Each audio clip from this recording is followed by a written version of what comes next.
warahmatullahi wabarakatuh. Bismillahir Rahmanir Rahim. Alhamdulillahi hamda ash-shakirin wa usalli wa usallimu ala nabiyyina wa habibina sayyidil mursalin Muhammad ibn Abdullah wa ala alihi wa sahbihi ajma'in, amma ba'd. যাবতীয় প্রশংসা গুণগান সেই মহান আল্লাহ রাব্বুল ইজ্জত আল জালালের দরবারে পেশ করছি যে আল্লাহ সুবহানাহু ওয়া তাআলা আমাদেরকে কেবল তার ইবাদত করার আদেশ করেছেন এবং তার সাথে শিরিক করার ব্যাপারে সর্বোচ্চ সতর্কতা বাণী দিয়েছেন, নিষেধ করেছেন। আমরা সেই বাড়ি পাকের দরবারে আমাদের অন্তরস্থল থেকে শুকরিয়া জানাই, সকলে পড়ি আলহামদুলিল্লাহ। অতঃপর অবারিত সালাম বর্ষিত হোক প্রাণপ্রিয় নবী মুহাম্মদ রাসূলুল্লাহ সাল্লাল্লাহু আলাইহি ওয়াসাল্লামের প্রতি, আমরা সকলেই পড়ি সাল্লাল্লাহু আলাইহি ওয়াসাল্লাম। মোহতারাম মুআজ্জাজ প্রাণপ্রিয় সাথী ভাই বন্ধুগণ, আজকে আমরা অত্যন্ত গুরুত্বপূর্ণ একটি বিষয়ে কিছু আলোকপাত করতে চাই। সেই বিষয়টি হলো শিরকে আসগর বা ছোট শিরক সম্পর্কে। আমরা সকলেই শিরক সম্পর্কে আশা করি মৌলিকভাবে ধারণা পেয়েছি। এই শিরকের মধ্যে প্রকারভেদ রয়েছে, বড় শিরক, ছোট শিরক। আমরা এর আগে আলোচনা করেছিলাম যে শিরকের ভয়াবহতা এত বেশি যে শিরক হচ্ছে আল্লাহ সুবহানাহু ওয়া তাআলার কাছে সবচেয়ে ঘৃণিত, সবচেয়ে নিকৃষ্ট কাজ। এর থেকে ঘৃণিত, এর থেকে নিকৃষ্ট জিনিস আল্লাহর কাছে আর কিছু নেই। তাই তিনি অর্থহীন ভাষায় ঘোষণা করেছেন যে কেউ যদি শিরক করে আল্লাহর সাথে, তাকে তিনি ক্ষমা করবেন না। শিরক ছাড়া যাকে খুশি ক্ষমা করে দিতেও পারেন। পৃথিবীতে অসংখ্য অগণিত ধরনের পাপ রাশি রয়েছে। সমস্ত প্রকার শিরক, যেগুলো সমস্ত প্রকার গুনাহ বা পাপ যেগুলো শিরকের নিচে, আল্লাহ পাক যাকে খুশি মাফ করতেও পারেন। অর্থাৎ তাকে শাস্তি দিয়ে হয়তো বা এক পর্যায়ে মাফ করবেন, অথবা আল্লাহ সুবহানাহু ওয়া তাআলা প্রথম থেকেই তার তাওহীদের কারণে তাকে শাস্তি প্রদান করবেন না, তাকে ক্ষমা করে দিয়ে জান্নাত প্রবেশ করাবেন। এটা আল্লাহর ইচ্ছাধীন বিষয়। কিন্তু শিরকের বিষয়টি স্পষ্ট যে কেউ যদি শিরকের মতো অপরাধে লিপ্ত হয়, শিরকের মতো বড় গুনাহে লিপ্ত হয়, আল্লাহ পাক তাকে কি করবেন না? ক্ষমা করবেন না। তারপরে আল্লাহ সুবহানাহু ওয়া তাআলা আরো বলেছেন, লা ইন আশরাকতা লা ইয়াহবাতান্না আমালুক, তুমি যদি শিরক করো তাহলে তোমার যাবতীয় আমল, সকল প্রকার আমল বিনষ্ট করে দেওয়া হবে, বরবাদ করে দেওয়া হবে, বাতিল করে দেওয়া হবে। আল্লাহ সুবহানাহু ওয়া তাআলা আরো বলেছেন, ওয়াকাদিমনা ইলা মা আমিলু মিন আমালিন ফাজআলনাহু হাবাআন মানসুরা, কিয়ামতের দিন আমি মানুষের আমলনামার কাছে এসে দেখব সেই কাজের, সেই সমস্ত ইবাদতের মধ্যে, আমলের মধ্যে যদি শিরকের মিশ্রণ থাকে তাহলে তার সেই সমস্ত আমলগুলোকে আমি আকাশে উৎক্ষিপ্ত ধূলিকণার মতো উড়িয়ে দেব। তারপর আল্লাহ সুবহানাহু ওয়া তাআলা কোরআনে কারিমে অনেক বক্তব্য আছে, তো আমরা সেদিকে যাচ্ছি না। তো এই যে শিরক, আল্লাহ সুবহানাহু ওয়া তাআলার সাথে ইবাদতের মধ্যে অন্য কাউকে অংশীদার করা, এটি হচ্ছে শিরক। আর এই শিরক হচ্ছে দুই প্রকার, একটা হচ্ছে বড় শিরক, আর একটা হচ্ছে ছোট শিরক। এই দুই প্রকার শিরকের মধ্যে কিছু ডিফারেন্স রয়েছে, পার্থক্য রয়েছে। বড় শিরক কেউ যদি করে তাহলে সে যেন ইসলাম থেকে পরিপূর্ণভাবে বহিষ্কৃত হয়ে যায়। কেউ যদি বড় শিরকে লিপ্ত হয় তাহলে সে ইসলাম থেকে পরিপূর্ণভাবে বহিষ্কৃত হয়ে যায়। ইসলামের গণ্ডির মধ্যে তার অবস্থান থাকে না, তার পূর্বের সমস্ত আমল বরবাদ হয়ে যায়। চিরকালীন সে জাহান্নাম অধিবাসী হয়ে যায়, জাহান্নাম থেকে আর কখনো সে মুক্তি পায় না, জান্নাত সে কখনো প্রবেশ করবে না। কথা বোঝা গেছে কিনা? পক্ষান্তরে ছোট শিরকটা তুলনামূলকভাবে এর থেকে হালকা, এটা নিঃসন্দেহে কবিরা গুনাহ।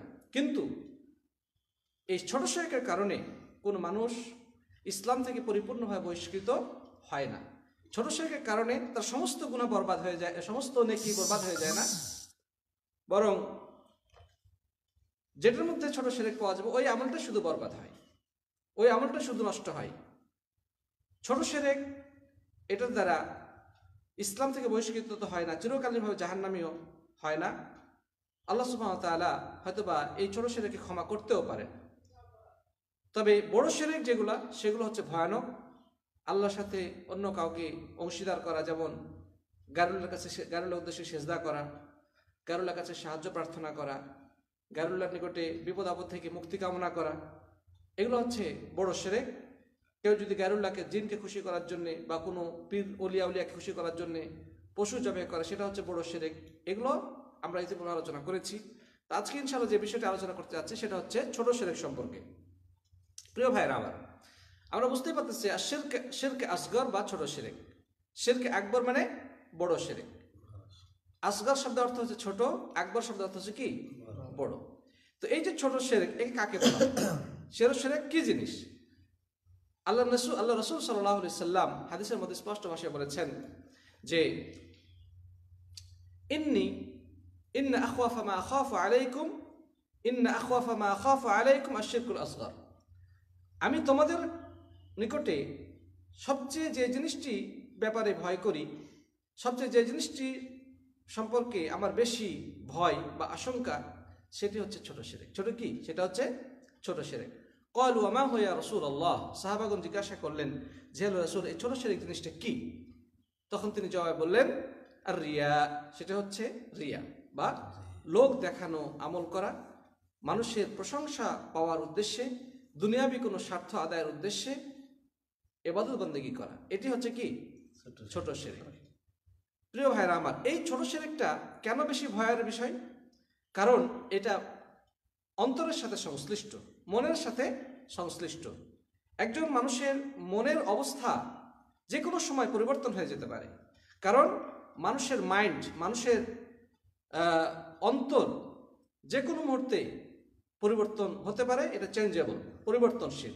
এই জন্য আরবিতে অন্তরকে বলা হয় কাল্ব। কাল্ব শব্দের অর্থ কি? কাল্ব শব্দের অর্থ হইতেছে পরিবর্তন। পরিবর্তন, অন্তরটা যেহেতু পরিবর্তন হয়, এই জন্যে অন্তরকে কাল্ব বলা হয়। কি বলা হয়? কাল্ব বলা হয়। এবং হাদিসে রয়েছে, নবী আকরাম সাল্লাল্লাহু আলাইহি ওয়াসাল্লাম বলেছেন, দোয়া শিক্ষা দিয়েছেন, ইয়া মুকাল্লিবাল কুলুব সাব্বিত কলবি আলা দীনিক। হে কলবের পরিবর্তনকারী, হে অন্তরের পরিবর্তনকারী, আপনি আমার অন্তরকে দ্বীনের উপরে অবিচল রাখুন, আপনি আমার অন্তরকে দ্বীনের উপরে অটুট রাখুন। তার মানে এটা হচ্ছে আমার যে এই যে অন্তরটা পরিবর্তন হয়ে যায়। নামাজ পড়তে গিয়ে কখন যে মনের মধ্যে রিয়া ঢুকে যায় বলা যায় না। দান করতে গিয়ে কখন যে মনের মধ্যে মানুষের প্রশংসা পাওয়ার ইচ্ছা জাগ্রত হয়ে যায় আমরা বুঝতে পারি না। অনেক সময় বেখেয়ালের মধ্যে বেখেয়ালে জিনিসগুলো ঘটে যায়, আবার অনেক সময় ইচ্ছা করেও আমরা করি। তার মানে ইবাদত বন্দেগীর ক্ষেত্রে রিয়ার বিষয়টা খুবই ভয়ানক একটি বিষয়, একটি সূক্ষ্ম বিষয়, অত্যন্ত গোপনীয় একটি বিষয়। এটা বাইরের মানুষ কেউ জানতে পারে না, কারণ আল্লাহ সুবহানাহু ওয়া তাআলা তিনি তো সবকিছুই জানেন। মানুষের মনের প্রত্যেকটি মুভমেন্ট, মানুষের মনের অবস্থা সম্পর্কে তিনি সম্যক অবগত। ইন্নাল্লাহা আলীমুম বিযাতিস সুদূর। আল্লাহ সুবহানাহু ওয়া তাআলা মনের সর্ববিষয়ে পরিপূর্ণভাবে অবগত। তো এই জন্যে এই ছোট শিরকটা বেশি ভয়ানক বিষয়, এটা খুবই ভয়ানক বিষয়।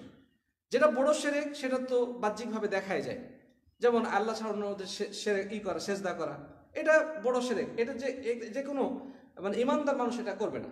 তার ভিতরে ইমানের শক্তি আছে, যে সত্যিকার ইমানদার সে কখনো গায়রুল্লাহর উদ্দেশ্যে সেজদা করবে না। কথা বোঝা গেছে কিনা? তারপরে গায়রুল্লাহর উদ্দেশ্যে পশু জবাই করা, যদি মানুষ অজ্ঞতাবশত করে কিন্তু এটা বাহ্যিকভাবে দেখা যায়, এটা বড় ধরনের জিনিস। কথা বোঝা গেছে কিনা? মূর্তির কাছে সাহায্য চাওয়া, পীরের কাছে, অলিয়া উলিয়ার কাছে সন্তান চাওয়া, এগুলো বড় জিনিস, এগুলো বাহ্যিকভাবে দেখা যায়। কিন্তু যেটা দেখা যায় না সেটা হচ্ছে কি? অন্তর। এই অন্তরের বিষয়।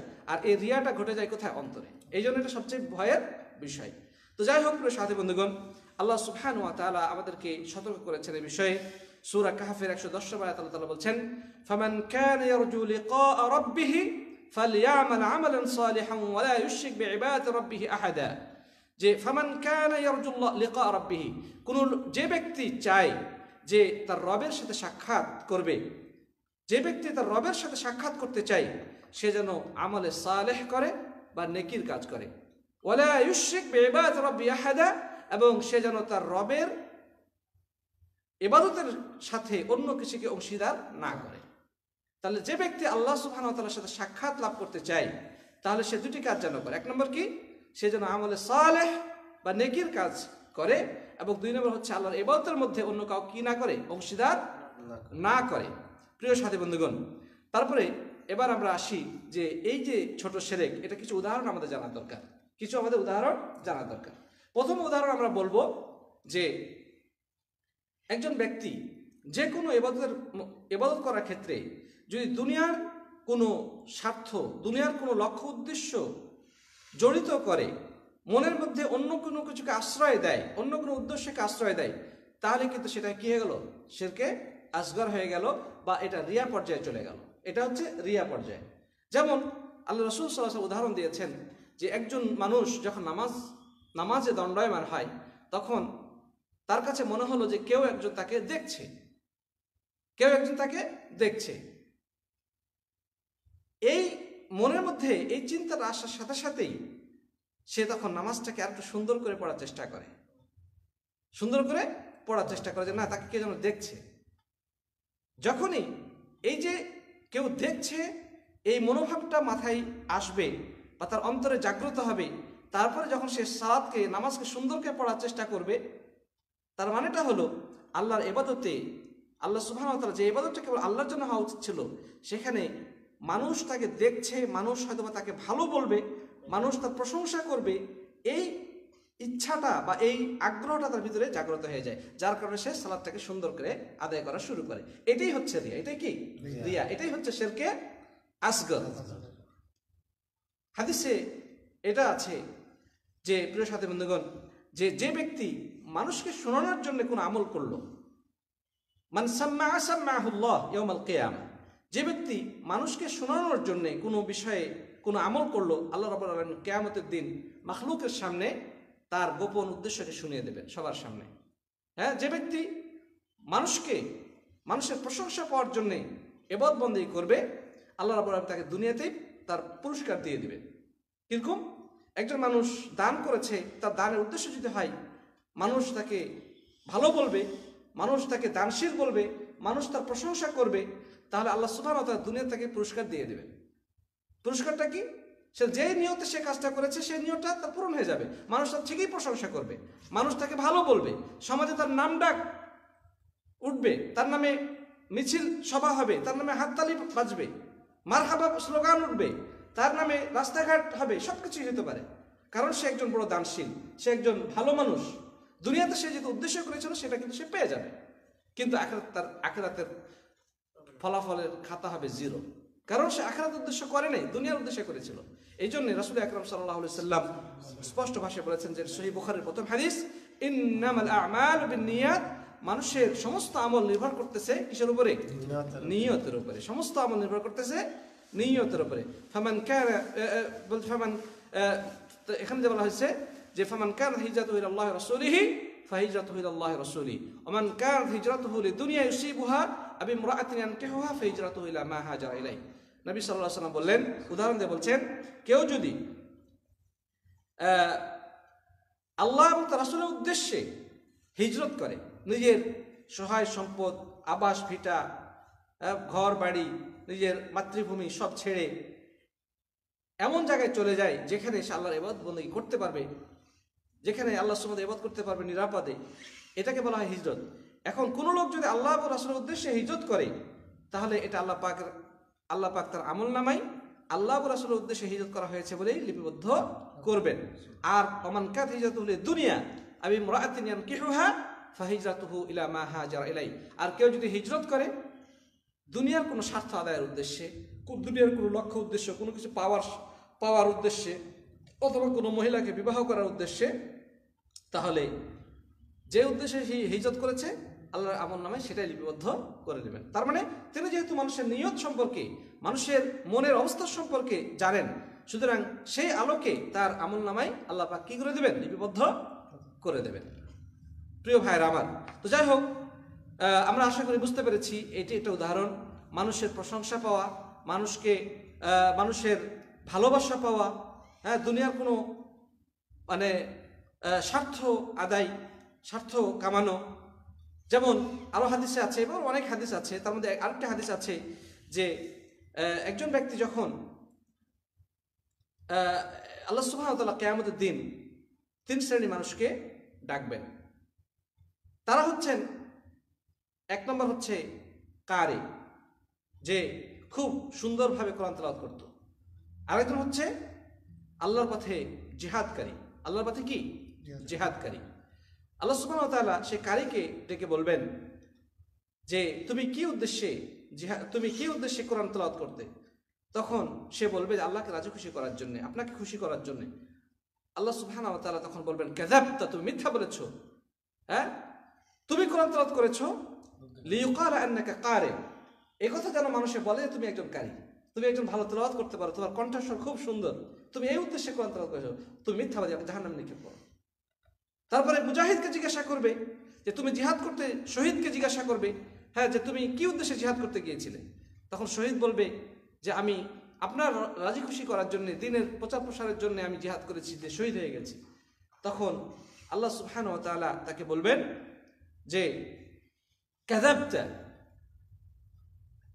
তুমি মিথ্যা বলেছো, বরং তুমি জিহাদে গিয়েছো, তুমি শাহাদাত অর্জন করেছো, তুমি এই জন্য জিহাদে গিয়েছিলে যাতে মানুষ তোমাকে মুজাহিদ বলে, মানুষ তোমাকে খুব বীর যোদ্ধা বলে, এই জন্য তুমি জিহাদ করতে গিয়েছিলে।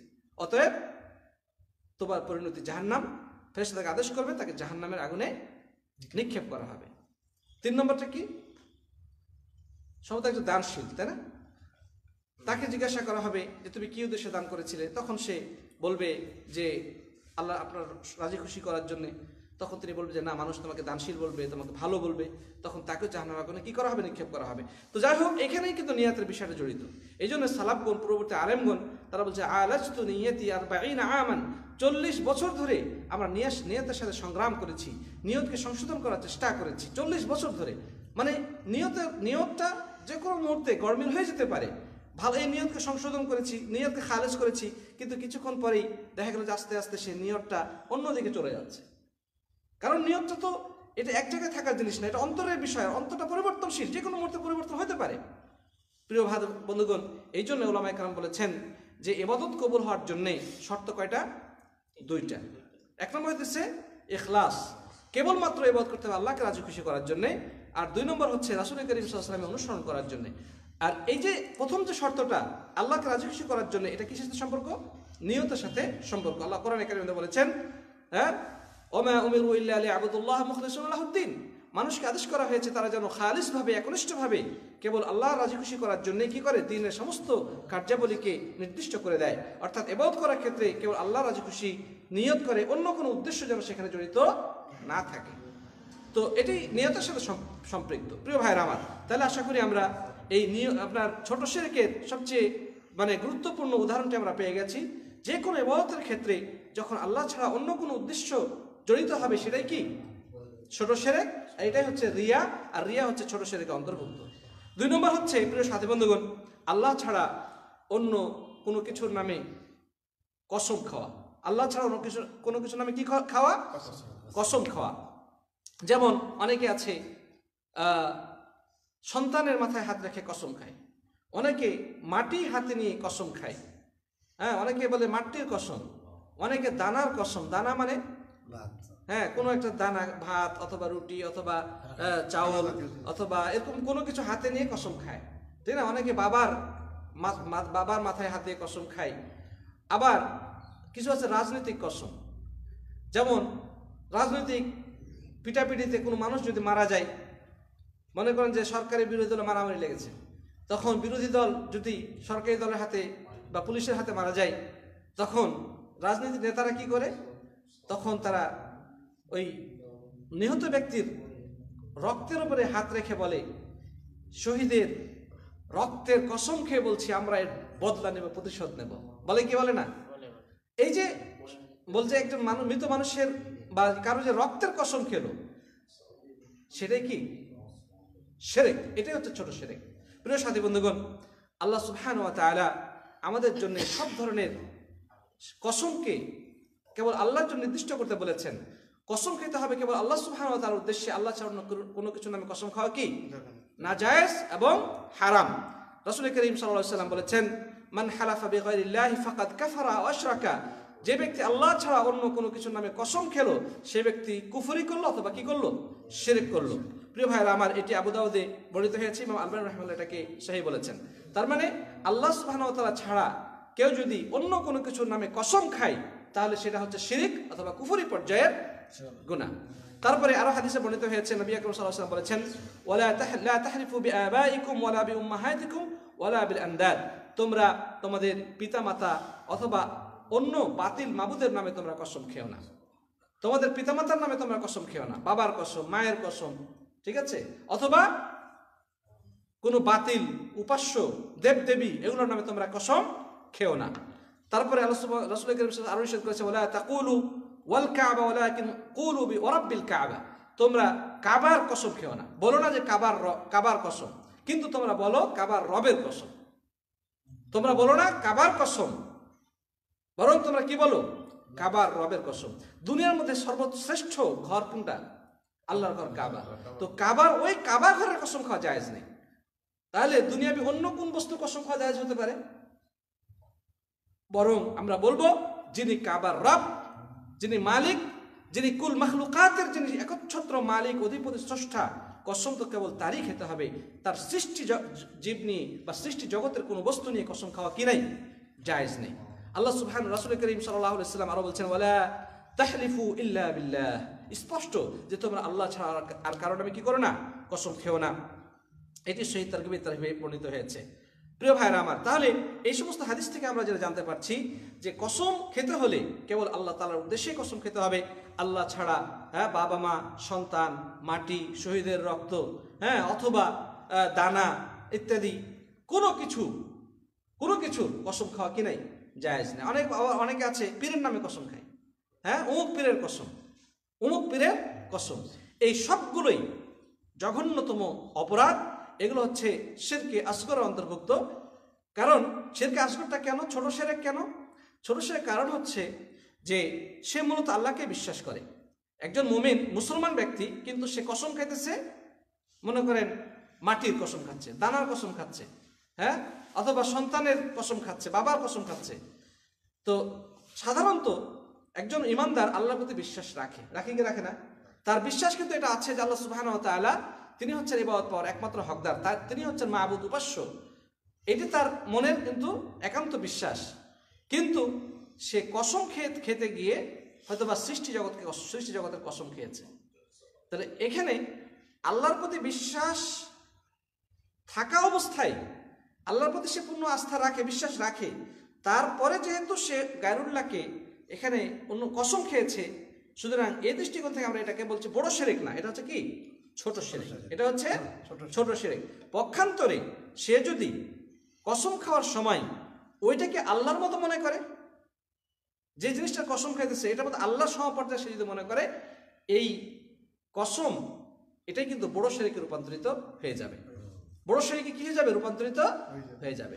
তার মানে এটা হলো, প্রিয় সাথী বন্ধুগণ, যে এই সমস্ত মাখলুকের নামে, সৃষ্টি জগতের নামে কসম খাওয়া সাধারণত যেটা করে থাকে সেটি হচ্ছে যে আল্লাহর প্রতি বিশ্বাস রাখে, কিন্তু তারপরেও মানে এগুলোকে তারা বিশ্বাস করে বা সম্মানের স্বার্থে এগুলো কি করে? কসম খায়। এই জন্য আলেমগণ এটাকে কি বলেছেন? ছোট শিরক হিসেবে আখ্যায়িত করেছেন। পক্ষান্তরে এই কসমেই বড় শিরক হয়ে যেতে পারে যদি সে যে জিনিসের কসম খাচ্ছে এটাকে যদি সে আল্লাহর সমপর্যায়ের মনে করে, অথবা আল্লাহ সুবহানাহু ওয়া তাআলা আন্দাদ, আল্লাহ রাব্বুল আলামিনের সমকক্ষ বা তার সমপর্যায়ে যদি মনে করে, তাহলে এই জিনিসটা তার কি বড় শিরকে রূপান্তরিত হয়ে যাবে। প্রিয় বন্ধুগণ, আমরা 3 নম্বরে আসি। 3 নম্বর আরেকটি হলো তাবিজ ব্যবহার করা। তাবিজ ব্যবহার করা। নবী আকরাম সাল্লাল্লাহু আলাইহি ওয়াসাল্লাম বলেছেন, মান তাআল্লাকা তামিমাতান ফাকাদ আশরাকা, যে ব্যক্তি তাবিজ ব্যবহার করবে সে ব্যক্তি শিরক করবে। তাবিজ ব্যবহার করা ইসলামের দৃষ্টিতে এটা শিরকি অপরাধ, শিরকি গুনাহের কাজ। একজন মানুষ অসুস্থ হতে পারে, রোগ ব্যাধি আল্লাহর পক্ষ থেকে আসে। আল্লাহ সুবহানাহু ওয়া তাআলা প্রত্যেকটি রোগের মানে শিফা নাজিল করেছেন। মা আনজালাল্লাহু মিন দাইন ইল্লা ওয়া আনজালা মাহু দাওয়া আও কামা ক্বালা আলাইহিস সালাম, যে আল্লাহ সুবহানাহু ওয়া তাআলা কোনো অসুস্থতা বা কোনো রোগ নাজিল করেন নাই যার সাথে তিনি তার প্রতিষেধক নাজিল করেন নাই। অর্থাৎ প্রত্যেকটি রোগেরই চিকিৎসা রয়েছে। তার মধ্যে যার আল্লাহ সুবহানাহু ওয়া তাআলা যাকে জ্ঞান দিয়েছে সে জেনেছে এটা সমাধানটা কি বা এর চিকিৎসাটা কি, আর কিছু হয়তো বা জানা সম্ভব হয় নাই, কিন্তু আল্লাহ সুবহানাহু ওয়া তাআলা অবশ্যই কি রেখেছেন? চিকিৎসা বা এটার শিফা রেখেছেন। তো যাই হোক, যেটা বলছিলাম যে অসুখ বিসুখ হতে পারে, অসুখের জন্য আপনি চিকিৎসা করবেন, গাছগাছালি থেকে শুরু করে বর্তমানে আধুনিক যে সমস্ত চিকিৎসার উন্নত চিকিৎসা রয়েছে সেগুলো আপনি গ্রহণ করেন, কোনো সমস্যা নাই। হোমিও, অ্যালোপ্যাথিক, ইউনানি, হ্যাঁ, তারপরে সূরা নাস, ফালাক, কুল হু আল্লাহ ইত্যাদি পড়ে আপনি ঝাড়ফুঁক করেন, কোনো সমস্যা নেই। আচ্ছা বলতেছি তো, তারপরে আপনি চিকিৎসা করতে পারেন যে সূরা নাস, সূরা ফালাক, কুল হু আল্লাহ, আয়াতুল কুরসি এগুলো পড়ে আপনি ফু দেন, হ্যাঁ, এগুলো যে কোনো অসুখ বিসুখের জন্য ভালো হবে। আল্লাহ সুবহানাহু ওয়া তাআলা বলেছেন অনুনাজ্জিলু মিনাল কুরআনি মা হুয়া শিফা, যে কোরআন, যে আল্লাহ সুবহানাহু কোরআনের মধ্যে এমন কিছু অবতীর্ণ করেছে যার মধ্যে কি আছে, শিফা আছে। সুতরাং আমরা নাস, ফালাক, কুল হু আল্লাহ পড়ে শিফা ঝাড়ফুঁক করতে পারি, হ্যাঁ, যেমন জিনেধর রোগীর জন্য আমরা ঝাড়ফুঁক করতে পারি, জাদুর জন্য ঝাড়ফুঁক করতে পারি, বদনজরের জন্য ঝাড়ফুঁক করতে পারি, হ্যাঁ, এমনি সাধারণ অসুখ বিসুখের ক্ষেত্রেও আমরা ঝাড়ফুঁক করতে পারি, সূরা ফাতিহা পড়ে আমরা ফু দিতে পারি, হ্যাঁ, এবং বিখ্যাত হাদিস রয়েছে, আমরা সেদিকে যাব না। তো মোট কথা, অসুখ বিসুখের জন্য আল্লাহ সুবহানাহু ওয়া তাআলার যে সমস্ত শরীয়ত সম্মত উপায় এবং পদ্ধতি রয়েছে চিকিৎসার, সেগুলো আমরা গ্রহণ করবো, এতে কোনো আপত্তি নেই। কিন্তু আপত্তি কোন জায়গায়? আপত্তিটা হলো অসুখ বিসুখ বা জিন, হ্যাঁ, তারপরে এই সমস্ত বদনজর, জাদু টোনা এগুলো থেকে বাঁচার জন্য যখন একজন মানুষ কি করবে, তাবিজ ব্যবহার করবে অথবা শরীরে কোনো কিছু ঝুলাবে, হ্যাঁ, যেমন অষ্টধাতুর আংটি, বালা, সুতা, রিং, এগুলো সবই নাজায়েজের অন্তর্ভুক্ত, শরীয়ত এগুলো অনুমোদন দেয় না।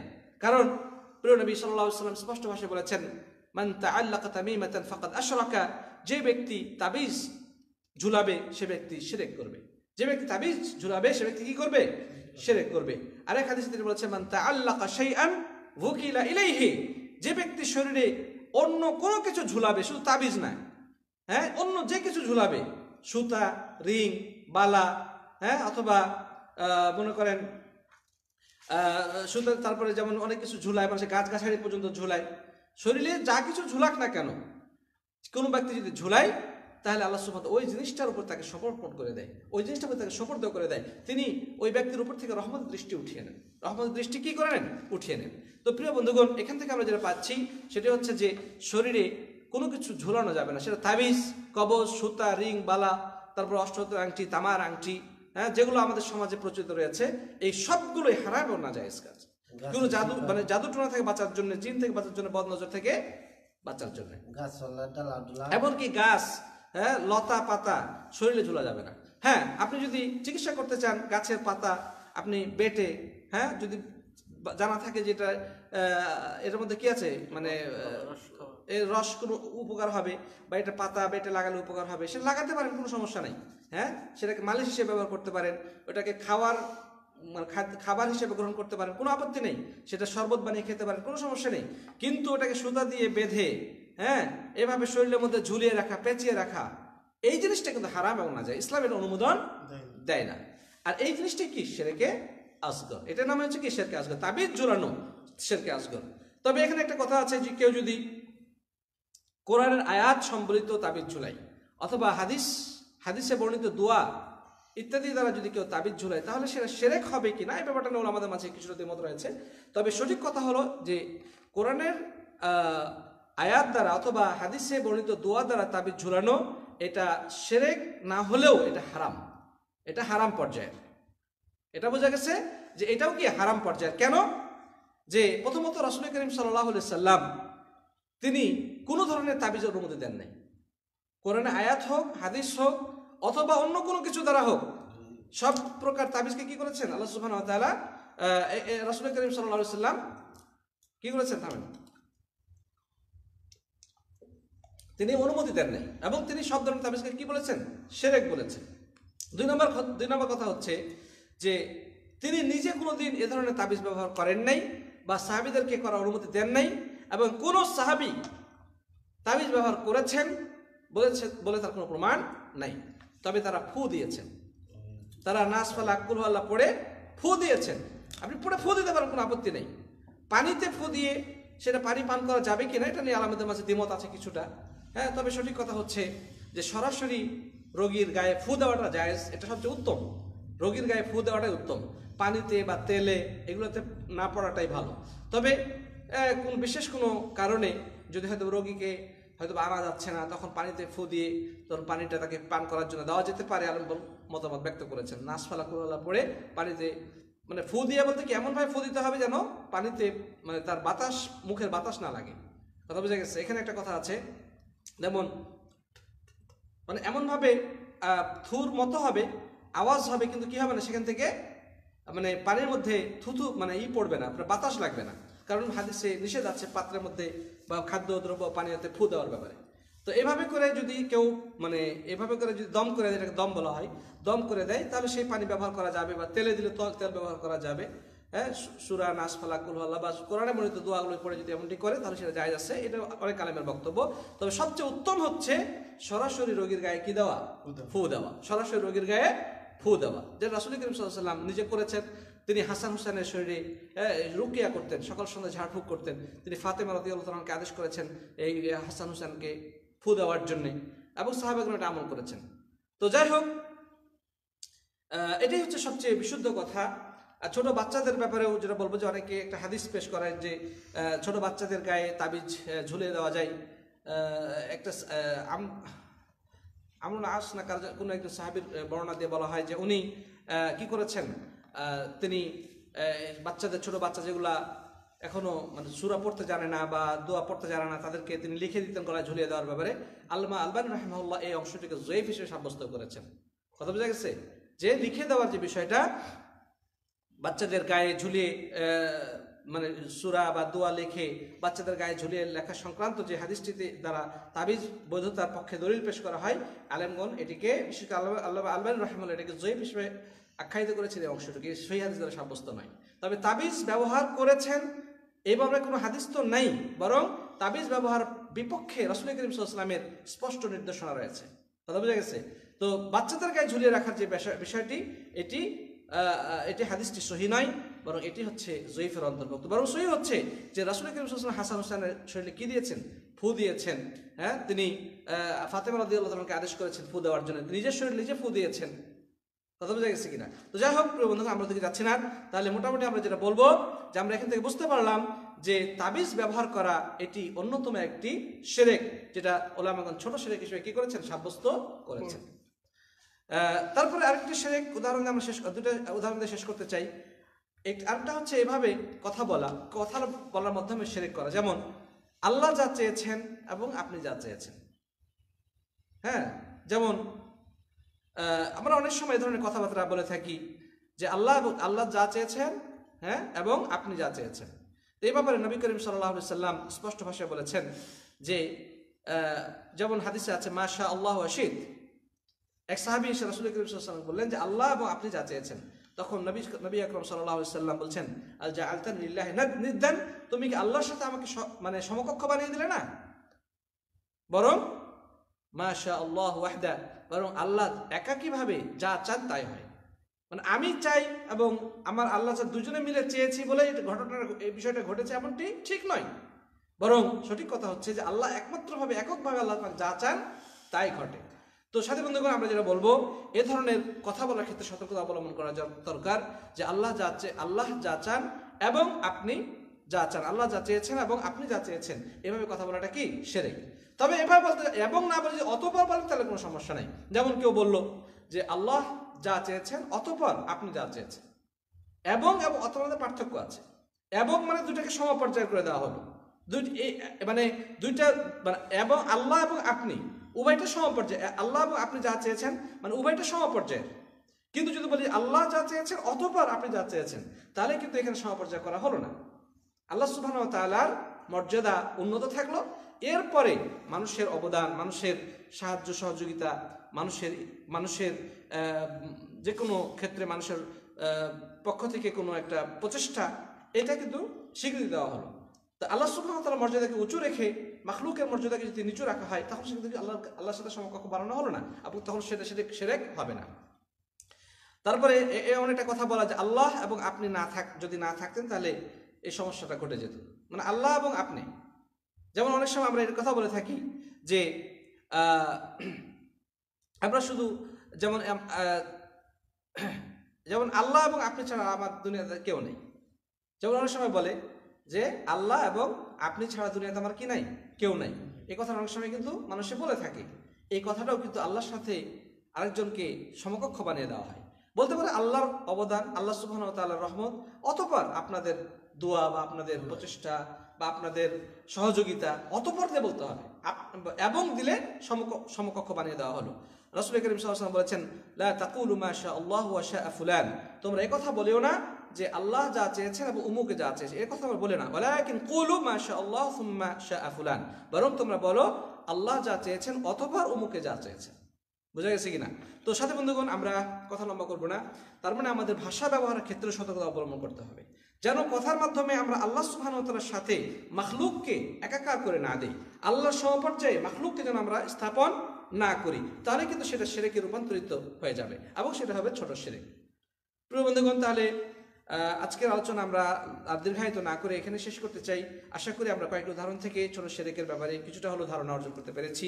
আল্লাহ সুবহানাহু ওয়া তাআলার কাছে দোয়া করি, আল্লাহ যেন আমাদের সকল প্রকার শিরক থেকে, বড় শিরক ছোট শিরক সকল প্রকার শিরক থেকে আল্লাহ সুবহানাহু ওয়া তাআলা আমাদেরকে রক্ষা করেন এবং আমাদের মন মানসিকতা অন্তর ইচ্ছা শক্তিকে কেবল আল্লাহর জন্য যেন আমরা সমর্পণ করতে পারি।